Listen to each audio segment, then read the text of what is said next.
Le Premier ministre canadien Mark Carney a été confronté à une question inhabituelle lors d'une conférence de presse, après que l'ancien président américain Donald Trump ait suggéré, à moitié sérieusement, que le Canada pourrait devenir le 51e État des États-Unis d'Amérique. Certains pays ne sont jamais à vendre, a déclaré Carney avec un sourire froid, évitant toute allusion à une implication plus profonde du Canada dans les structures politiques des États-Unis. Ce n'est pas à vendre, et ce ne sera jamais à vendre, a-t-il ajouté, soulignant clairement l'indépendance et la souveraineté de son pays, rapporte BuzzPlus. Ces déclarations répondaient aux commentaires de Trump, qui a décrit le Canada comme une opportunité de richesse immobilière dans une interview au ton humoristique, mais qui a été largement interprétée comme une tentative d'ironiser sur la politique étrangère d'Ottawa et ses relations avec Washington.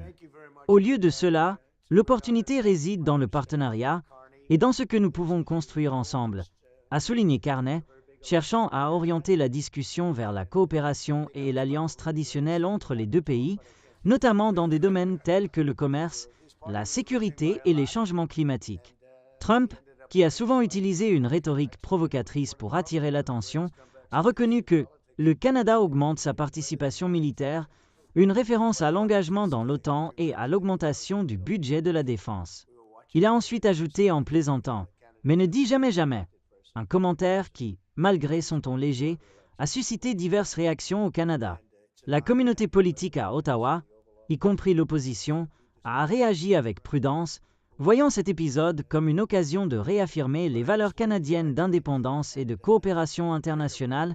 face au discours souvent imprévisible du camp de Trump. Les relations entre les États-Unis et le Canada restent solides, mais de tels commentaires, même lorsqu'ils sont faits sur un ton ironique, montrent que la narration sur la politique étrangère peut devenir une arène pour des incitations populistes et des divisions dans le public international.